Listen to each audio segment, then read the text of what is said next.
It's The Log. I'm Charles Purcell. How are you? I've been better.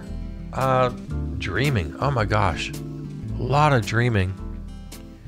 And the unpleasant kind. No, not nightmares, anything like that.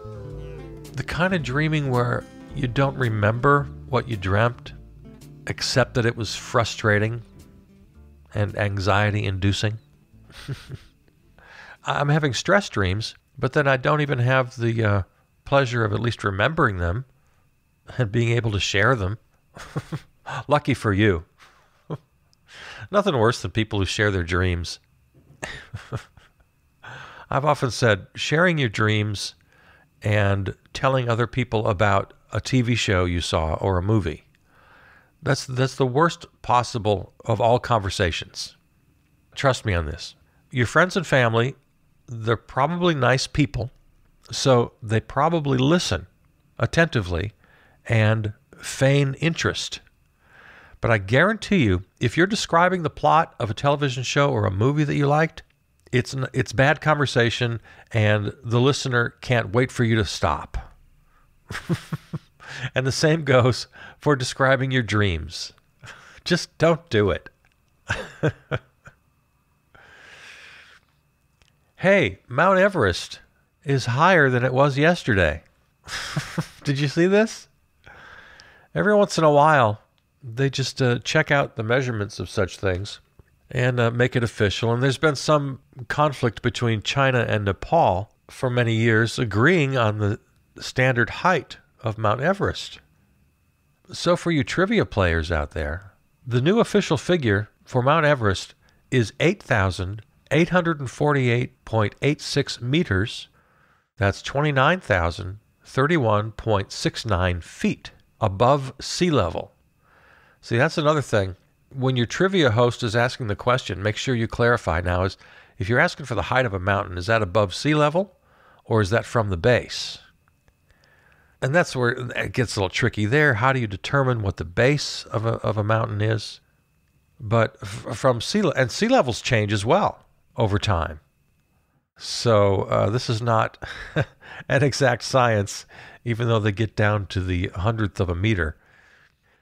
The new height is 0.86 meters, or more than 2 feet above the previous figure. Well, actually, the two countries had two different figures, so it's above the higher of the two. They had diverged over this for years. So I'm looking at this AP article, and they do explain, and thank you for this, how high above sea level is just one way of measuring a mountain's height. One reason Everest wins the prize is for the highest mountain is that its base sits high up on already lofty foothills. As measured from the Earth's core, Ecuador's Mount Chimborazo is the world's highest, standing more than 2,072 meters above Everest. That's 6,800 feet higher than Everest. But because the Earth bulges in the middle, mountains along the equator are farther from the core. Measuring from the foot of the mountain to the peak, Hawaii's Mauna Kea is the tallest. Most of it, however, is under the sea. So, more than one way to measure a mountain. I guess from sea level it makes the most sense. I don't know.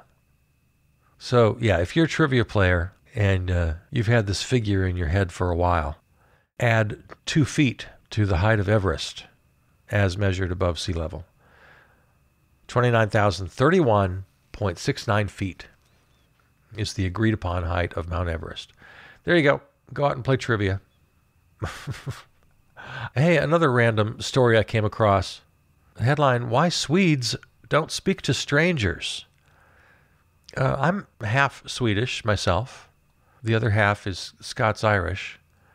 But I've always felt very Swedish, relate to anything I read about that's Swedish, and I certainly relate to this.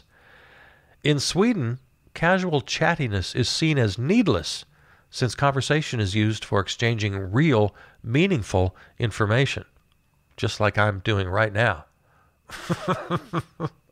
I'm giving you real, meaningful information. This is from the BBC travel page. Writer Bjorn Nilsson explains that in many cultures, striking up a conversation with a stranger is the norm and could even lead to a budding friendship, but not for Swedes. Here, small talk is seen as futile and is referred to as kallprat, cold talk, or dadprat, dead talk. For Swedes, the purpose of talking is to exchange meaningful information, and engaging in purposeful chit-chat simply isn't valued.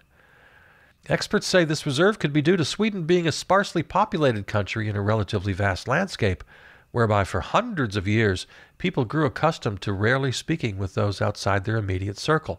Now, if you think I'm silly to attribute my own social shortcomings to this, this is exactly the kind of human trait that does become embedded over time through generations. So, yeah, it's just the kind of thing that I would get from my background, from my heritage. Yet, despite their seemingly cool exterior, Swedish people will almost always be polite and friendly. Yeah, that's me, I'm polite and friendly, albeit simply in a different way to those from more talkative cultures. In a country that reveres simplicity and practicality, it's best not to talk without a reason. That's a pretty good line. It's best not to talk without a reason. Yeah, very good. I agree with that still. My inner Swede definitely relates to this little piece of news I picked up today. Oh, lots of weird random news. Tennis, anyone? How out of touch can you be? Melania Trump makes a big announcement that the White House tennis pavilion is now open for business. Yeah, she just decided a couple of years ago this was a good way to spend her time. Let's revamp the tennis pavilion on the south grounds of the White House. Yeah, this seems important. And she would occasionally tweet out pictures of herself with a shovel. Apropos. Oh, I'm helping the workers. So when they broke ground for the project, and then she'd follow up occasionally with a little update. Oh, and now I guess it's all done, ready to go. Yeah, in the middle of the worst crisis in American history, let's celebrate the new tennis pavilion at the White House. What is wrong with these people? Yeah, things like this happen all the time. Fine. You know, in this case, I would just keep it to myself. Who cares? Don't get out behind a microphone and make a big announcement. It is my hope that this private space will function as both a place of leisure and gathering for future first families. I don't do a Melania impression. When Obama was in the White House, he revamped that area a little bit. I don't know if he revamped it. I think he just put up a hoop. He made it more suitable for basketball. So I'm sure that was one of the reasons, too. Oh, we can't have this. We can't have any whiff of Barack Obama around here. Tear down the hoops. So who knows what Joe and Jill will do with the space. They'll knock the tennis ball around a little bit, I'm sure, with the grandkids. Why not? Probably have to put a hoop back up there for when Barack comes to visit. Oh, he'll be over. Looking forward to that. The first day Barack comes to the White House to visit Joe. That's definitely going to happen. Oh, it's going to be big news. It's going to be big, big news. Hey, speaking of news and Barack Obama, he's making it. Not in a big way, just in I'm on a book tour kind of a way. So every other day, he says something that makes a headline.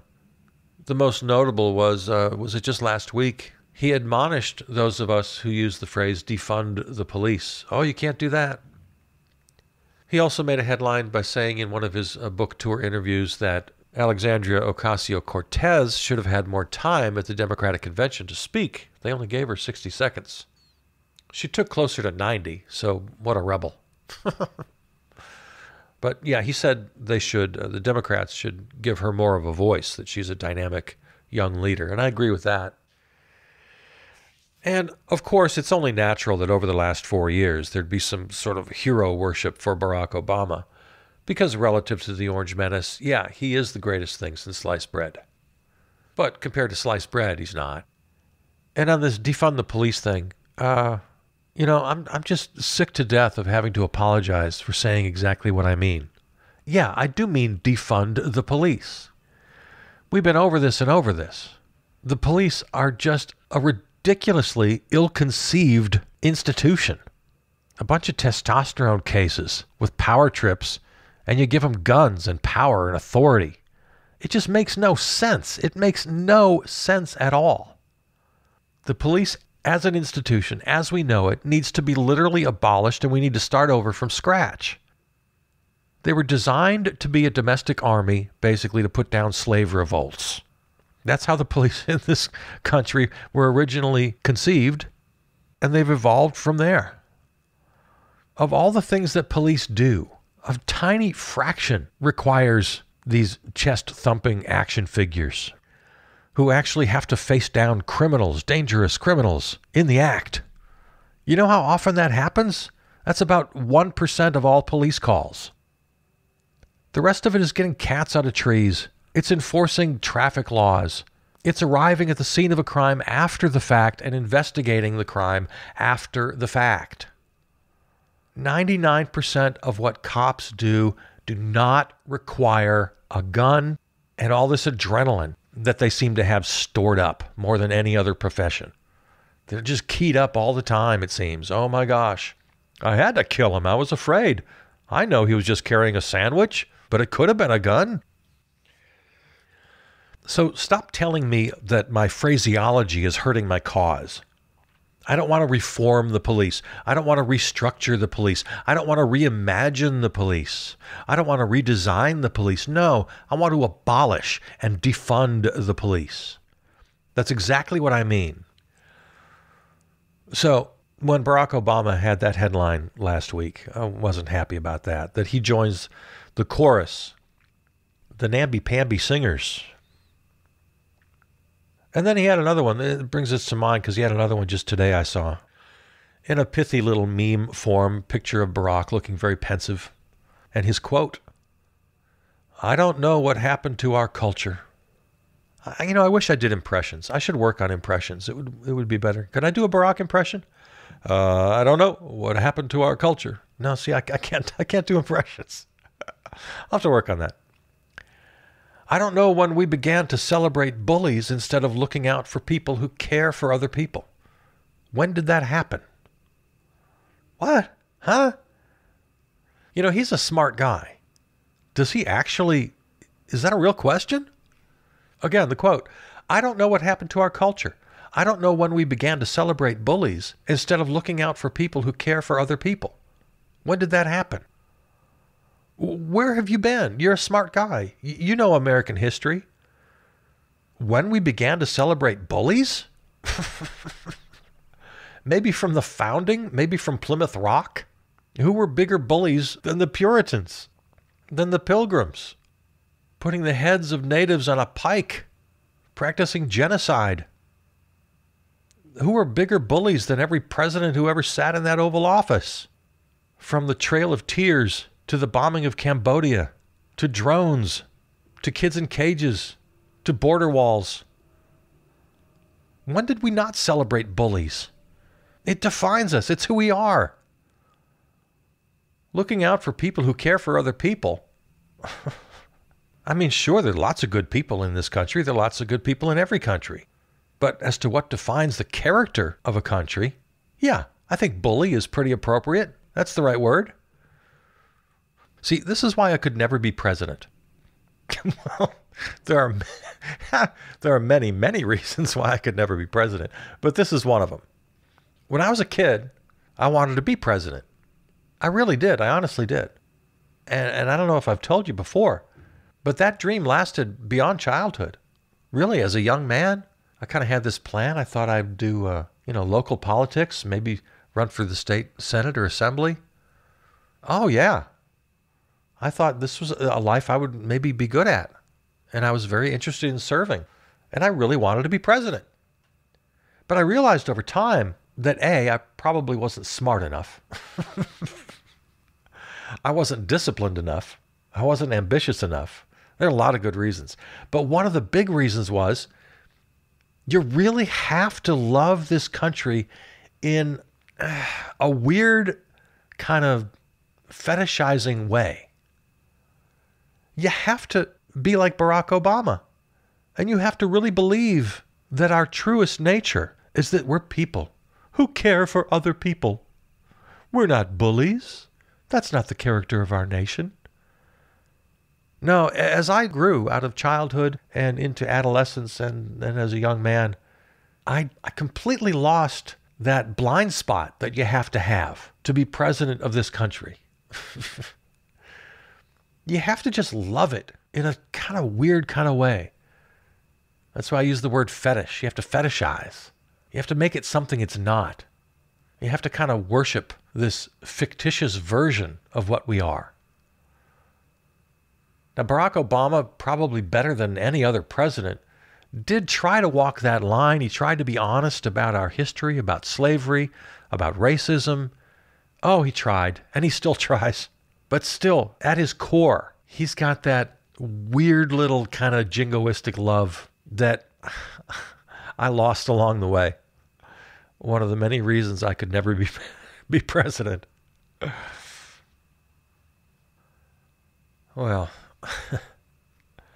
what else is going on here? Oh, the first COVID-19 vaccine. I guess they've had some in Russia, right? But of course, making the headlines yesterday, a 90-year-old woman in the UK was the first to receive the COVID vaccine there. And in all of Europe. Can I still refer to UK as Europe? What's the rule now? Brexiteers. Yeah, the very first 90-year-old woman. Good for her. I wish her well. But what I found the most interesting was the second person to receive the vaccine was an 81-year-old man from Warwickshire named William Shakespeare. How about that? Yeah, William Shakespeare. Got the vaccine, got the needle. I wonder if he bled at all. Because if you prick us, do we not bleed? I'm sure there are much, much better jokes out there. Yeah, William Shakespeare, how about that? And according to the Vox article, they just add parenthetically, and yes, he's probably a relation. They don't go into any detail. I'd like to know. So anyway, just took a little pleasure in that. So from Shakespeare to Orwell here. Hey, what a dystopian headline this is from Reuters. As U.S. companies push to get workers vaccinated, states disagree on who's essential. You know, back in, was it 2008 presidential campaign with dopey Sarah Palin talking about death panels, we really are having this conversation now. Who is and is not essential? And it's such a bizarre, I mean, I understand why we have to have the conversation. I understand that. I mean, I've used the term myself, talking about measures to combat COVID, right? That all non-essential workers should stay the hell home until this thing passes. And that essential workers should A, be 100% volunteer, nobody should be forced to work, and B, should be compensated well. So we've had that big conversation. So I understand the concept of essential workers. But when it comes to the vaccine, it comes to saving lives, it really is an Orwellian, dystopian kind of conversation to have. Especially when you put it in the context of scarcity, which, as I've told you many times, is the biggest lie of all. It's the biggest capitalist lie of all, the fact that there's scarcity of anything, including a vaccine. There's only scarcity because of the overriding system that blankets the entire globe, the system of capitalism, of profit, of private enterprise versus the public good. And so that creates the scarcity, and so now we have to have this morbid conversation. Well, of course, you have to put health workers at the top of the line, right? That kind of makes sense. Doctors, nurses, staff, the people who are working directly face-to-face, up close and direct with COVID patients, of course. I think that's about the only thing people agree on. And then right from there, the debate starts. Well, do you go to the most vulnerable, elderly in nursing homes? Most people seem to think that's the next in line. But others will say, no, essential workers, those who grow and distribute our food. Funny, I never hear anybody talk about the migrant workers out in the fields who are a vital part of that chain. No. We hear about those on the production line of major food processors and laughably meat cutters. Meat industry is just huge. When every single damn one of us could go for a year or two without one morsel of meat and be just fine. In fact, we'd all be a lot healthier. We could go the rest of our lives without meat. The one thing in this world that is the opposite of essential is meat. And yet those working on the factory line, those working in big food, in big meat, we have the meats. They've been deemed essential by the powers that be. So this is where we are now. We really are. We've been using George Orwell in 1984 forever. Ever since the book came out, we've been using it as this definitive meme for what we're living through. Oh, it's 1984. It's 1984. There's no denying that we are quite literally in an Orwellian dystopian future where we're having a public debate on who is and is not essential, as though human life could ever be measured that way, that one life is more essential than another. Barack Obama, if you're listening, how did we get this way? Yeah, industries are just lining up, lobbying their state decision makers, because that's where it's happening on the state level. States have to decide who gets this, who gets it first, who gets it last. And of course, those with the deepest pockets have the loudest voices in the halls of power. And so the meatpacking industry and food delivery like DoorDash, Procter & Gamble. Oh yeah, we've got to package all of your processed toxic food that you whip into the microwave every night. You know who else? Coca-Cola.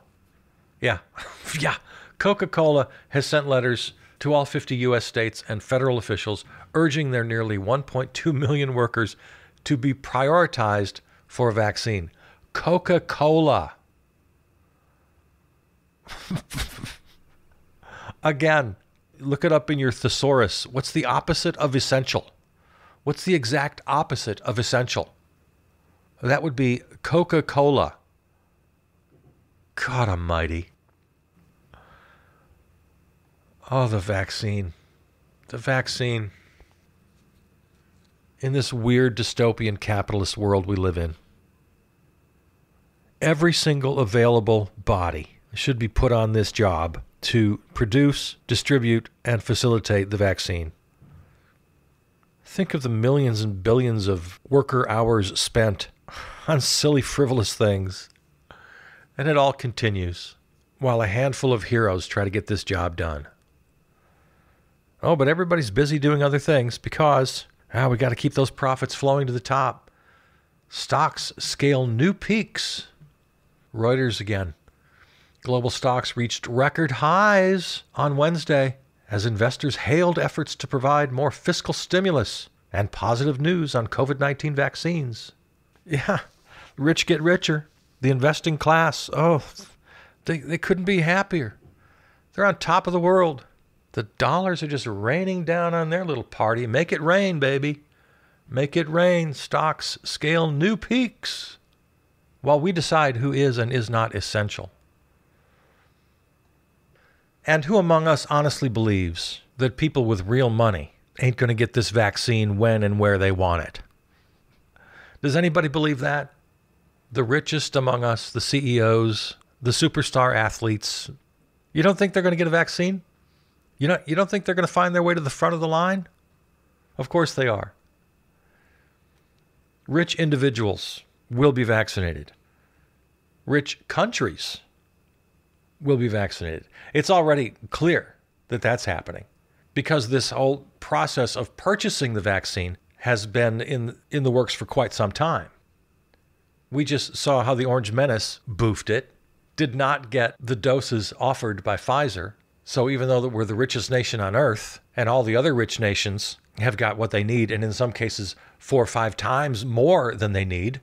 Looking at Vice right now, a coalition of charities and NGOs say that Canada has secured enough vaccine doses to immunize every citizen 5 times over. So yeah, rich countries are screwing over poor countries. What else is new? And the only reason we're going to have a shortage is because the Orange Menace is an incompetent dolt. Otherwise, we'd be right in that category too. 9 out of 10 people in poorer countries will struggle to access the coronavirus vaccine because rich countries are hoarding supplies. Nearly 700 poor countries will only be able to vaccinate 1 in 10 people against COVID-19 next year unless urgent action is taken by governments and the pharmaceutical industry to make sure enough doses are produced, a group of campaigning organizations warned today. Yep, this is the world we live in. This is the world we live in. Poor people die, rich people live, investors profit. If we were starting from scratch, if we could just wipe the slate clean, tabula rasa, would any sane person think that this was a good system? Think it was rational? Think it was fair? Think it was sustainable? Think it was anything less than heartless, cruel, and sheer insanity?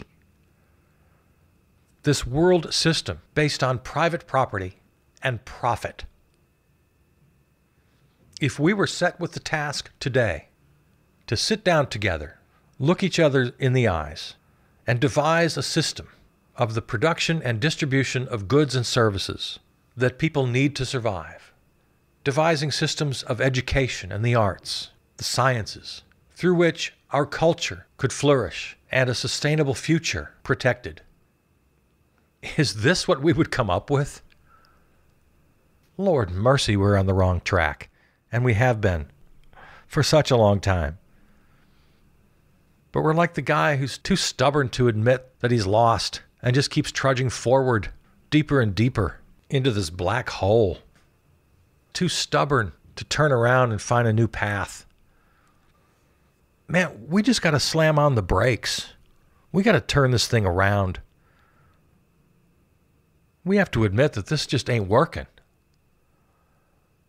We have to break the cycle of generations of deadly mistakes. We have to eviscerate any notion of profit or gain at the expense of human life. We have to destroy the concept of money. We have to eliminate borders.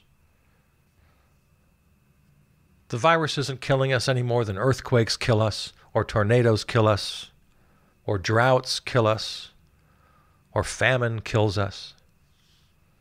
Money, profit, capitalism. That's what's killing us. That is what's killing us. All right, well, a bright new day is ahead of us. Let's go out, save the world, shall we?